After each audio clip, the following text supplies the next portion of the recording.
Bonjour les amis, à tous ceux qui sont en train d'écouter. Au niveau du culte, c'est l'Église sans frontières. Salutations à tous les amis de Suisse, d'Espagne, de Belgique, du Luxembourg, ceux qui sont en France et qui nous accompagnent, nos amis du Mexique, également les amis qui sont aux États-Unis. J'aimerais simplement vous conduire dans une méditation de la parole de Dieu. Et le personnage qui a été porteur du message, spécialement durant ces dernières semaines, c'est le prophète Élie. Le prophète Élie a été préparé par Dieu pour déclarer une parole sévère en Israël. Pour quelle raison?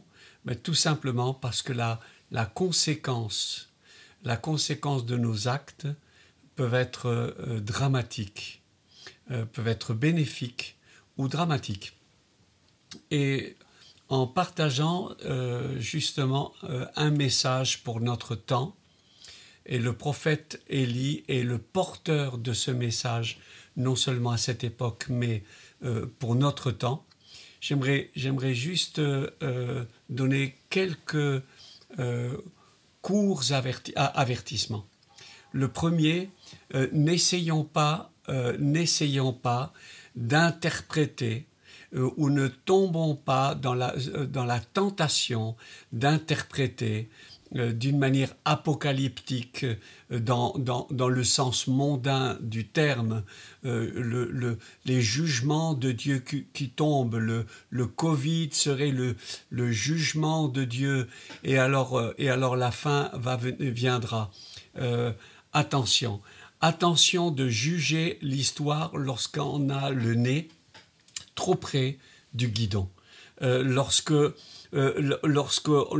juge ce qui est en train de se produire et le voir dans la perspective de l'histoire. Je crois qu'on a besoin de prendre du recul. C'est une situation grave, c'est une situation difficile, c'est une situation nouvelle. Cependant, on a eu des situations terribles. On a eu des épidémies terribles. N'essayons pas de voir si ça a été fabriqué, si ça s'est échappé, si c'est une arme biologique. L'avenir nous le montrera. Ça ne change pas au pire. Ce qui peut changer de nos vies, c'est une psychose, une peur qui nous conduirait à faire des choses inadéquates. Donc, le Covid est en train de frapper. Il y a des gens qui meurent, et peut-être des gens qu'on aime, qu'on apprécie, qui sont morts. J'aimerais juste rappeler que l'année dernière, aux États-Unis, 80 000 personnes sont décédées de la grippe. Donc on est dans des circonstances, on vit des circonstances qui sont en train de démontrer peut-être la faiblesse dans certains pays de leur système sanitaire. Mais je crois qu'on a besoin d'être attentif aux instructions qu'on reçoit. Peut-être elles sont en train de s'améliorer, mais se rappeler qu'actuellement, ce n'est pas l'Apocalypse. Quand le jugement de l'Apocalypse viendra, que l'Église sera enlevée et que le jugement tombera, ça sera 1 million de fois pire. Alors c'est juste pour remettre en perspective ce que nous sommes en train de vivre. Je ferme ma parenthèse et j'aimerais juste me rappeler ceci. On est dans un monde qui distille le désespoir.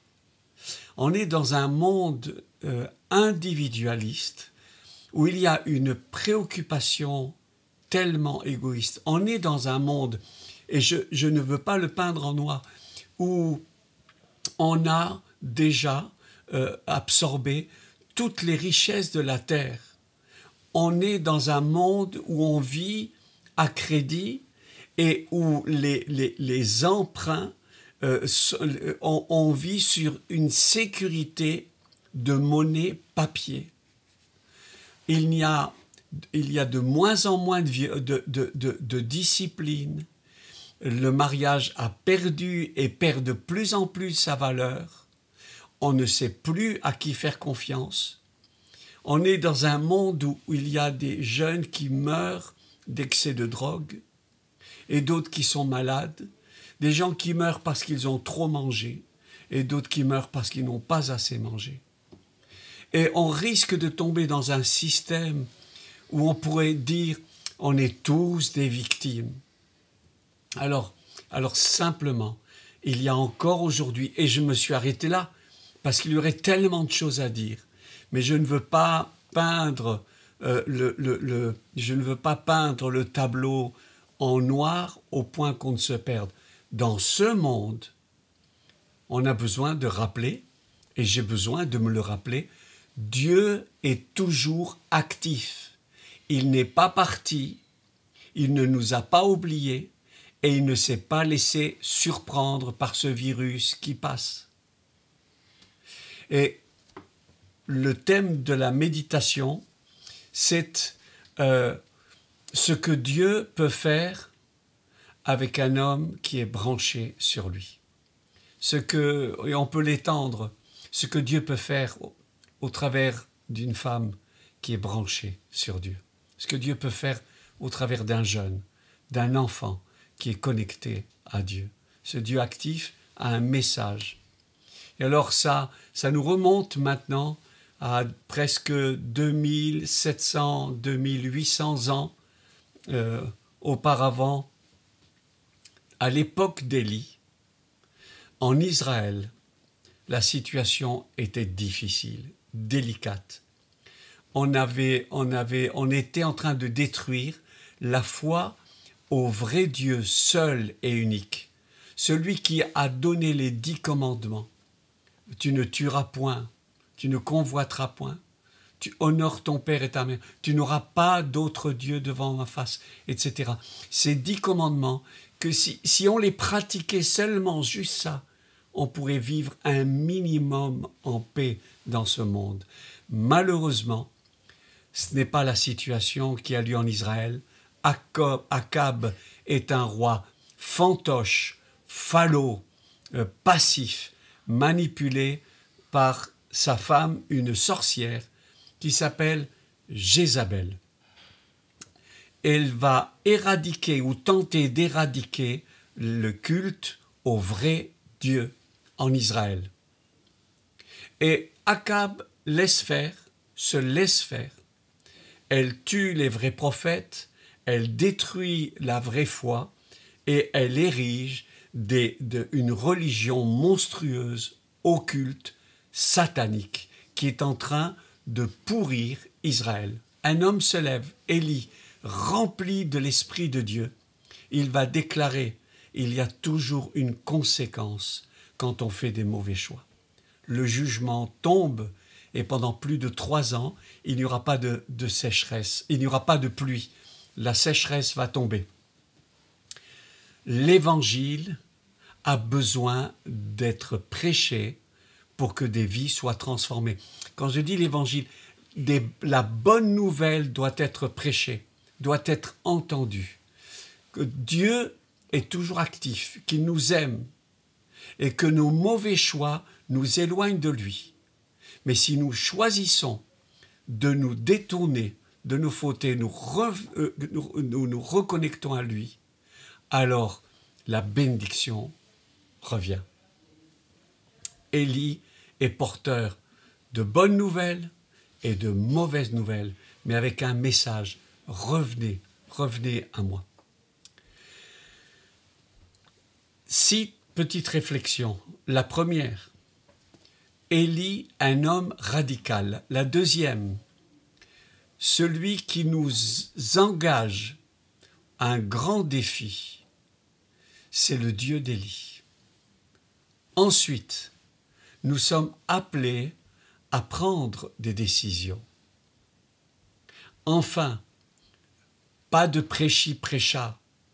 Ce qui est important après la parole, c'est la démonstration de puissance. Enfin, la provision et la bénédiction de Dieu suite à la prière.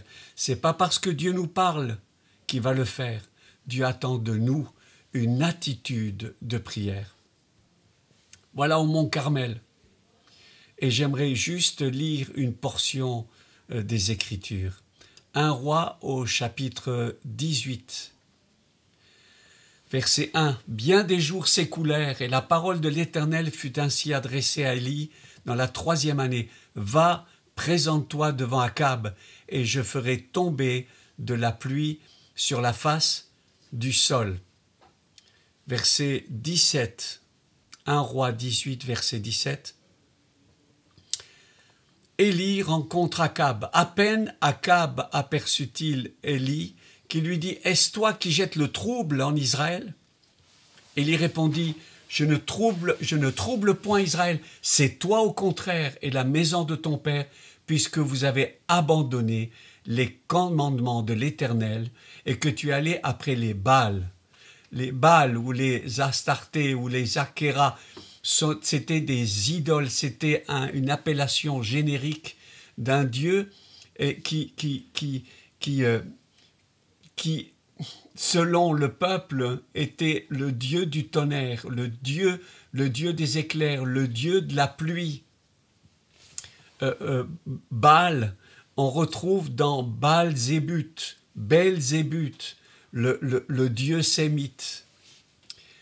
Alors, Élie dit au roi Akab, « Fais maintenant rassembler tout Israël auprès de moi à la montagne du Carmel, et aussi tous les prophètes de Baal et tous les prophètes d'Astarté, 450 et 400. » La rencontre a lieu, et la première parole que Élie va dire, verset 21, Élie s'approcha de tout le peuple et dit « Jusqu'à quand clocherez-vous des deux côtés?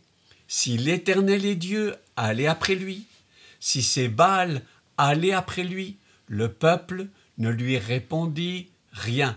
Dans une autre traduction, c'est « Jusqu'à quand boiterez-vous des deux côtés ?» Alors, il propose un sacrifice. Mais le sacrifice devra être allumé par le feu qui vient de Dieu.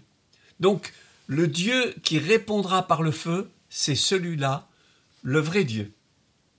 Verset 24, « Invoquez le nom de votre Dieu, moi j'invoquerai le nom de l'Éternel. Le Dieu qui répondra par le feu, c'est celui-là qui sera Dieu. » Et tout le peuple répondit en disant, « C'est bien. » Alors, du matin jusqu'à midi, les faux prophètes, les sorciers, les prêtres criaient, vociféraient. Verset 26, ils sautaient devant l'Éternel, devant l'autel qu'ils avaient fait. Et puis, au verset 28, ils crient encore à haute voix. Ils se firent, selon leur coutume, des incisions avec des épées, avec des lances, jusqu'à ce que le sang coule sur eux. Lorsque midi fut passé, ils prophétisèrent jusqu'au moment de la présentation de l'offrande. Il n'y eut ni voix, ni réponse, ni signe d'attention.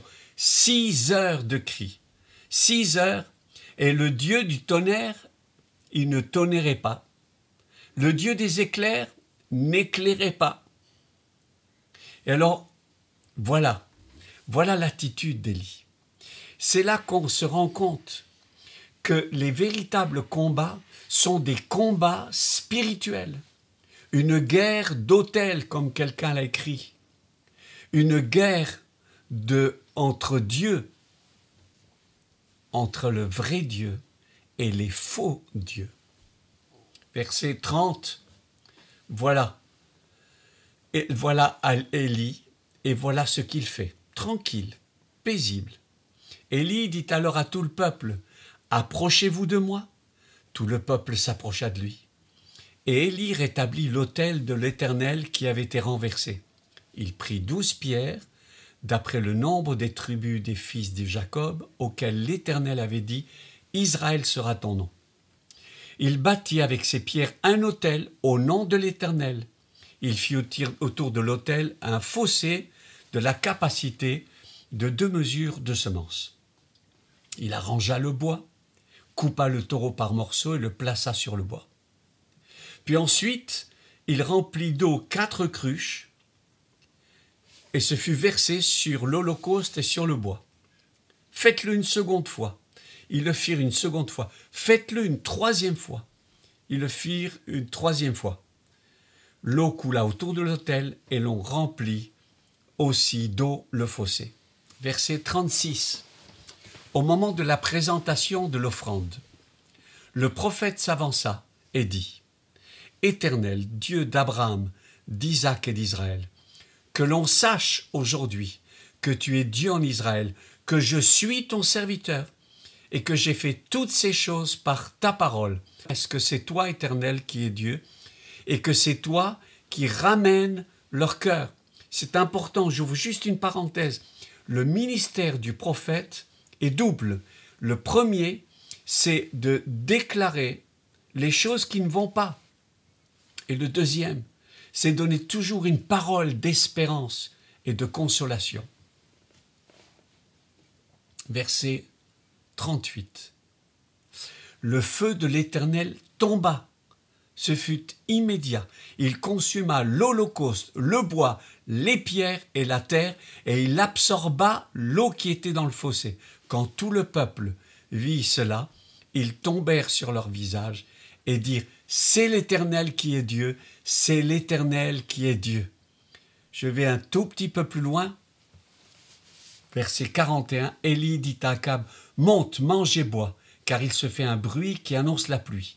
Verset 42, le roi Akab monta pour manger et pour boire, mais Élie monta au sommet du Carmel et se penchant contre terre, il mit son visage entre ses genoux et dit à son serviteur : monte, regarde du côté de la mer. Le serviteur monta, il regarda et dit : il n'y a rien. Élie dit 7 fois : retourne. À la 7e fois, il dit : voici un petit nuage qui s'élève de la mer et qui est comme la paume de la main des hommes. Elle y dit : monte et dis à Akab, attelle et descends, afin que la pluie ne t'arrête pas. En peu d'instants, le ciel s'obscurcit par les nuages, le vent s'établit et il y eut une forte pluie. Ça, c'est ce que Dieu fait, simple, clair, net et précis. Élie est un homme radical et on a besoin que des disciples se lèvent avec la même radicalité, la même intransigeance. Apprendre à vivre avec des convictions et des convictions chrétiennes. Que notre morale ne soit pas une morale élastique qui s'adapte aux situations.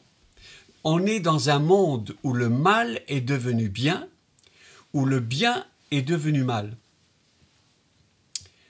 Et un ami très cher, Jean-Marc Bigler, paysan, un homme de Dieu remarquable, dit ceci,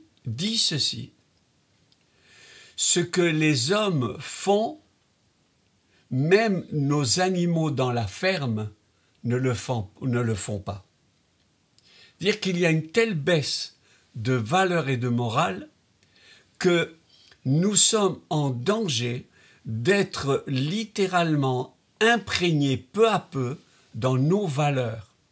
Nous avons besoin de dénoncer les injustices et le mal sous toutes ses formes.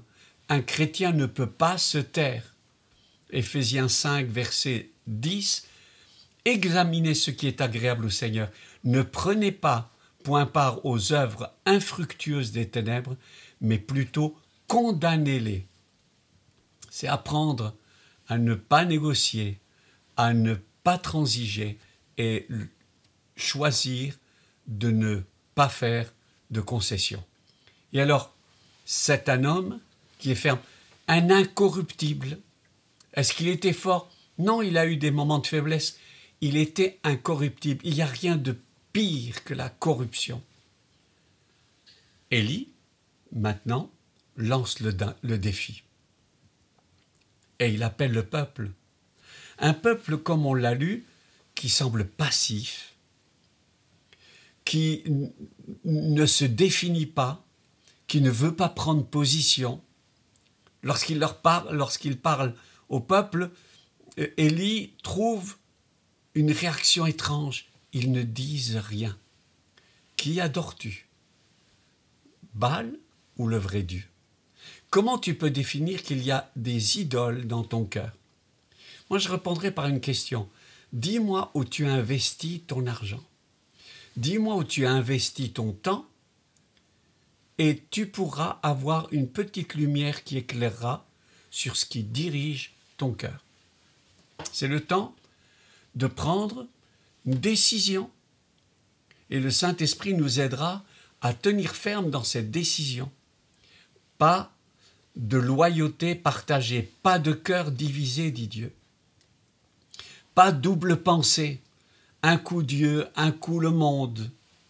C'est Jacques qui écrit au chapitre 4, au verset 4, « Ne savez-vous pas que l'amour du monde est inimitié contre Dieu? Celui donc qui veut être ami du monde se rend ennemi de Dieu. » Jean, dans la première épître de Jean, au chapitre 2 et au verset 15, il rappelait « N'aimez point le monde ». Ce monde qui est en train... Je ne parle pas de la création qui est si belle et qu'on aime parce que Dieu est le créateur. Non, je parle, n'aimez point le monde ni les choses qui sont dans le monde. Si quelqu'un aime le monde, l'amour du Père n'est pas en lui.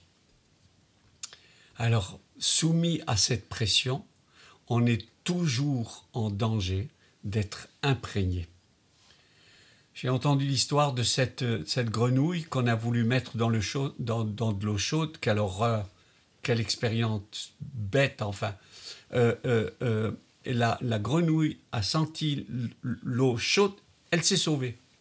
On a pris une autre grenouille, on l'a mis dans de l'eau froide et on a fait chauffer la température. La grenouille n'a pas sauté. Elle est morte ébouillantée.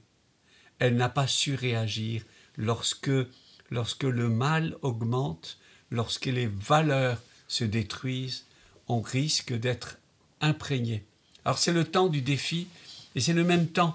On découvre cette même parole dans la bouche de Josué, Josué 24, verset 14. « Craignez l'Éternel et servez-le avec intégrité et fidélité. Faites disparaître les dieux qu'ont servi vos pères de l'autre côté du fleuve et en Égypte. » Verset 15. « Si vous ne trouvez pas bon de servir l'Éternel, choisissez aujourd'hui qui vous voulez servir. » Verset 16, 24, 16.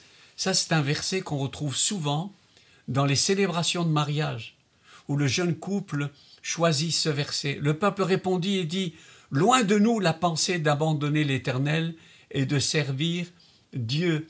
Moi et ma maison, nous servirons l'Éternel. » Alors, confrontation. Là, et c'est important de se rappeler, un homme contre 850 prêtres. Mais attention, un homme qui a Dieu à ses côtés. Le dieu Baal, le maître des tempêtes, des éclairs et du tonnerre, ils ont prié, il n'y a même pas une goutte de pluie qui est tombée. Baal, le seigneur des mouches, Dieu est le maître de la tempête et il a de l'insecticide pour les mouches. Et voilà ce qui se passe. Il a réparé, 1, l'autel des sacrifices. 2, il a levé les 12 pierres qui symbolisaient que Dieu est offensé quand il y a division dans la nation. 3, une prière simple. 4, il va appeler à la repentance.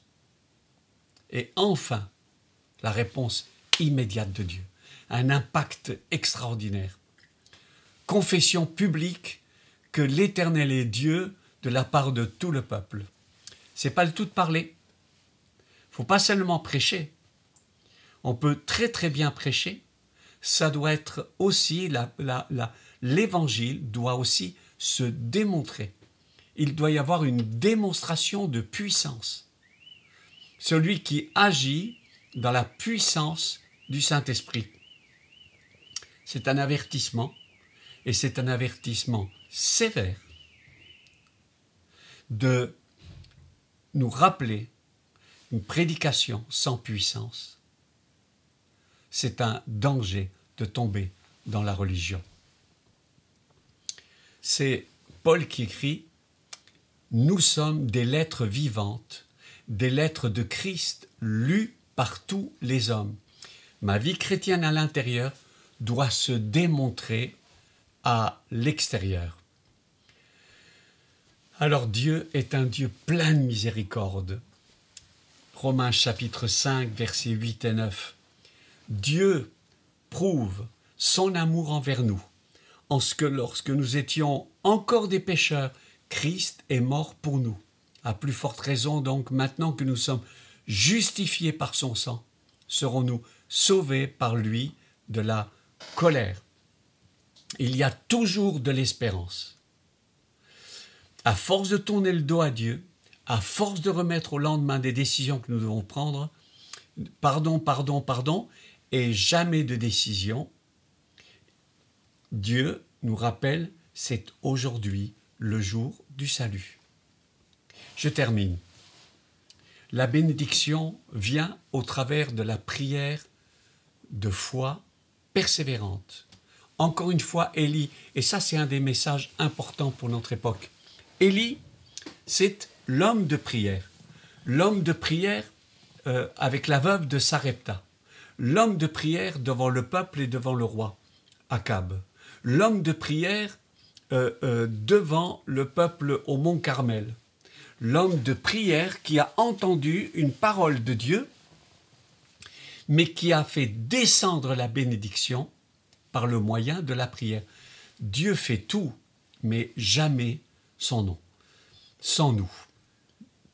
Alors, qu'apprenons-nous quand on regarde les derniers versets que je vous ai lus, c'est versets 18-42 jusqu'à 44, on découvre 5 choses importantes. Prier exige une attitude de crainte et de révérence, pas de peur, de crainte, de respect pour l'honneur de son nom.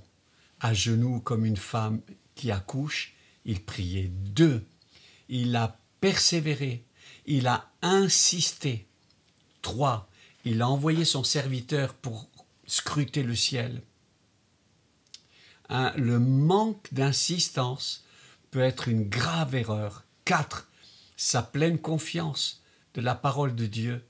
Et il sait que Dieu va se manifester. 5, la provision. Dieu se manifeste. De la théorie à la pratique.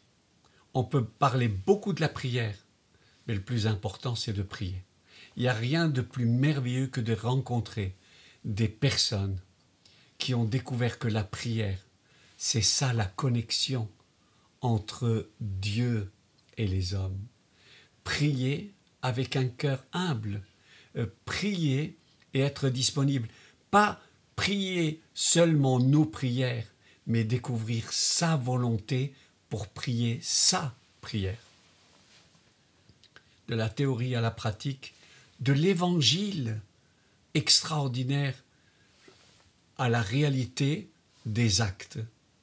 On rencontre, et nous sommes dans cette période historique, dans nos calendriers, entre Pâques et Pentecôte, du sacrifice de Jésus à la descente de l'Esprit Saint. Le sacrifice de Jésus était parfait, complet. Mais pour vivre une vie réelle, active, pleine de bénédictions, il est important que nous recevions son Esprit. Le Saint-Esprit active la vie de salut que Dieu nous accorde. Et on va rencontrer, avant que le Saint-Esprit descende, on va rencontrer des hommes qui obéissent, des hommes et des femmes qui obéissent au commandement de Jésus. Restez à Jérusalem, attendez. Acte 1, on les rencontre en train de prier et il n'avait pas encore reçu le Saint-Esprit. Acte 2, pendant qu'il priait, à 9 heures du matin, pendant qu'il priait, le Saint-Esprit est descendu. À la fin du chapitre 2, on voit le programme de l'Église, et en particulier au programme, c'est la prière. Acte 3, un miracle se produit lorsque Pierre et Jean montent au temple pour prier. Acte 4, ils traversent la persécution, ils traversent on leur somme de ne point parler de Jésus. Ils se retrouvent et ils prient. Et l'endroit tremble et ils sont remplis du Saint-Esprit. Acte chapitre 6, Pierre qui déclare notre priorité, c'est la parole de Dieu et la prière. Et on peut continuer encore, et on peut continuer acte 9, pendant qu'Ananias priait, il a reçu une vision et il a été pour prier pour Saul de Tarse, qui deviendra plus tard Paul. La prière est importante, c'est une priorité. C'est un des domaines sur lesquels l'ennemi essaie de te décourager. Je ne parle pas, alors on va prier 2 heures ou 2h40 ou 3 heures, il y a toujours des gens qui vont se vanter, moi je prie tant, etc. Peu m'importe. Ce qui est important, si tu pries 1 minute dans une qualité de relation avec le Seigneur, ça c'est la prière. D'ailleurs, on n'a même pas besoin de se forcer pour prier. Ce qui est extraordinaire, c'est quand on est enfant de Dieu, la vie de Dieu coule en nous. On ne se force même pas de prier. On prie tout le temps. On prie comme on respire. Quelqu'un a dit, je ne sais pas qui l'a dit, la prière, c'est la respiration de l'âme. C'est parler avec lui. C'est l'adorer. Moi, je donne souvent, je l'ai appris, ce n'est pas de moi. C'est aux enfants, il y a 3 mots importants qu'on apprend. Pardon, merci, s'il te plaît. Voilà. Au tout petit, pardon, merci, s'il te plaît. C'est un bon moyen. C'est un bon squelette pour dire au Seigneur, pardon. Tu me pardonnes, je reçois ton pardon. Et ainsi, on n'a pas besoin de vivre en culpabilité. 2, merci, être reconnaissant pour tout, il y a tellement de choses. 3, s'il te plaît. Et là, on peut demander. Il y aurait d'autres, il y a 1001 prières, il y a le livre des psaumes, il y a le Notre Père qui es aux cieux. Que ton nom soit sanctifié, que ton règne vienne. En 70 mots, 67 mots, on a un résumé de la déclaration qu'il est notre Père, notre Roi, notre Seigneur, qui prend soin de nous et qu'on peut s'opposer à la puissance du mal et qu'on peut déclarer que Dieu est un Dieu, le Dieu puissant. Je t'encourage à vivre un renouvellement dans la prière et j'aimerais prier pour toi en ce moment. Père, je déclare la bénédiction abondante sur la vie de celui, de celle qui m'écoute en ce moment. Je te prie que le même esprit qui a renouvelé en force Élie pour apporter un message, je te prie que cet esprit et cette présence descendent sur celui qui est en train de m'écouter et de m'entendre. Je te prie pour qu'il aille de guérison en guérison, de victoire en victoire, que l'amour pour la parole de Dieu, la Bible, éclaire le cœur de plusieurs. Je te prie que, en tant que témoins, les uns et les autres soient bénédictions partout où ils se trouvent, chez eux, dans leur famille, dans leur quartier. Je déclare la bénédiction sur le pays sur lequel tu habites. Sois béni. Le Père te bénit dans le nom de Jésus.